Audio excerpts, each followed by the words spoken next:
शैतान का डर दिखाकर युवती के सीने में चढ़कर इलाज, पसली टूटी, अटैक आया। मृतका की मां ने कहा, इलाज के नाम पर 3 महीने तक बंधक बनाया, बाइबल पढ़ाया। गरियाबंद जिले के सुरसा बांधा गांव में एक दिल दहला देने वाला मामला सामने आया है, जहां एक महिला द्वारा झाड़ फूंक कर इलाज के दौरान 18 वर्षीय योगिता सोनवानी की मौत हो गई। आरोपी ईश्वरी साहू नाम की महिला ने युवती को इलाज के नाम पर अपने घर लाकर उसे 3 महीने तक बंधक बनाए रखा। इस दौरान उसे प्रार्थना और बाइबल पढ़ने मजबूर किया गया।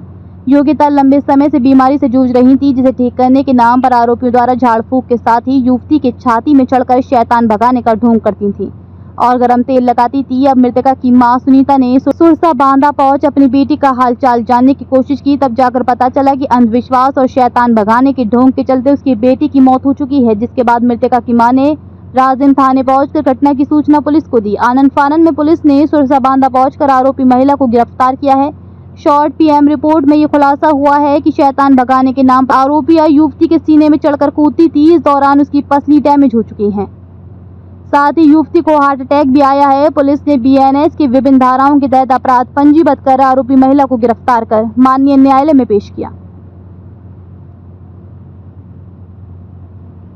ईश्वरी साहू जो इलाज की है। हाँ, अच्छा, तो पैर में मसलना चालू किया तो मैं देखे कैसे ऐसे, तो नहीं पैर से मसलने से नहीं ठीक हो जाता है। तो फिर तेल वेल गरम तेल पानी डाले और पूरा मसले, पूरा सर में, पूरा नाक वाक पूरा एकदम खून भी आ जाए और नहीं कराल धरे दर्द होते के तो कितने दिन से मार चल दे।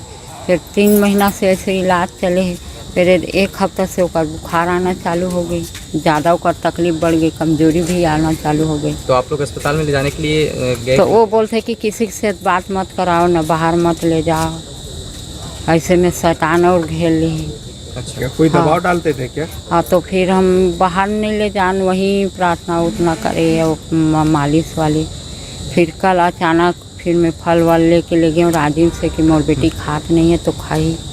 तो कल ले गए हैं और 2-4 ठन वही अंगूर खाई, फिर 1 ठोक सेब खाई से टुकड़ा। उसके बाद में चल माँ सो जा मोर साथ बोली। फिर सोए हम, कंघी कर दे बोली, फिर कंघी करे हम। फिर सोआ माँ बोली, फिर सुला हम। फिर प्यास लगत बोली, फिर उठे हम पानी दे, फिर हिची, फिर मुँह और नाक तरफ से पानी निकल, फिर गए मोर बेटी। तो ईश्वरी साहू कुछ बोलती थी क्या? धर्म को लेकर कुछ दबाव डालती थी? हाँ, बोलती थी कि धर्म परिवर्तन, कि मैं बेटी ठीक हुई ओकर बाद में मैं धर्म परिवर्तन करूँ बोले।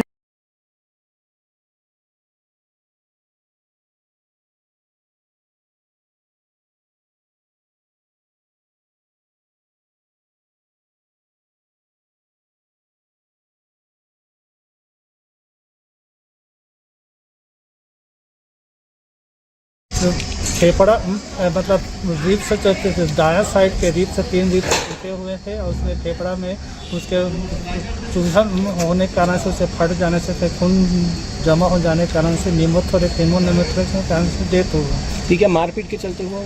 मारपीट का क्या है, वजन चीज़, या तो कोई चढ़ सकता है या कोई वजन चीज़ से दबाने से भी हो सकता है। जो रीढ़ से टूटा हुआ है, बाहरी तो चोट मारने का तो नहीं था, तो दबाने से इंजरी, इंटरनल इंजरी होने से कारण से फेफड़ा में चोट लगने से कारण से इसका डेथ हुआ। बाहरी चोट नहीं है? बाहरी चोट नहीं है।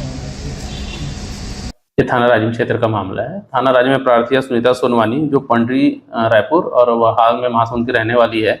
इसकी पुत्री की लगभग 2-3 वर्ष से मानसिक रूप से तबीयत खराब थी, जिसका वो इलाज पहले भी करा चुकी थी और विगत 3 माह से ईश्वरी साहू, जो सुरसा बांधा के रहने वाली है, जो पूजा पाठ करके इलाज करती थी, उसके पास अपनी पुत्री का इलाज कराने आई हुई थी। पुत्री के इलाज कराने के दौरान भी उसकी पुत्री के इलाज में लगातार सुधार नहीं हो रहा था और कल जब जाके देखी तो उसकी पुत्री जो है मृत अवस्था में थी, जिस पर से उसने थाने में सूचना दी कि ईश्वरी साहू इलाज करने के दौरान उसकी पुत्री को चमत्कारिक तेल, गर्म पानी आदि लगाकर इलाज करती थी और प्रेयर करने के लिए बोलती थी और ईसाई धर्म स्वीकार करने के लिए बोलती थी। उसके आवेदन पर से थाना राजिम में विधिवत सुसंगत धाराओं में अपराध पंजीबद्ध किया गया था और मृतका का मर्ग कायम कर जांच में लिया गया था। शॉर्ट पीएम लिया गया तो शॉर्ट पीएम में बताया गया है कि उसके जो चेस्ट है उसमें जो रिब्स है वो टूटा हुआ है और लंग्स में धंसा हुआ था, जिसे प्रथम दृष्टया जो पीड़ित जो मृतिका उसकी मां ने बताया था कि इलाज के दौरान ईश्वरी साहू जो है उसके सीने में चढ़ के दबाती थी और उसके ऊपर हाथ से ठोकती भी थी, जिससे संभवतः रिब्स टूटा होगा। तो प्रथम दृष्टया मामले में 305 बीएनएस की भी धारा जोड़ी गई है और आरोपिया ईश्वरी साहू को विधिवत गिरफ्तार किया गया है और माननीय न्यायालय को प्रस्तुत किया जा रहा है।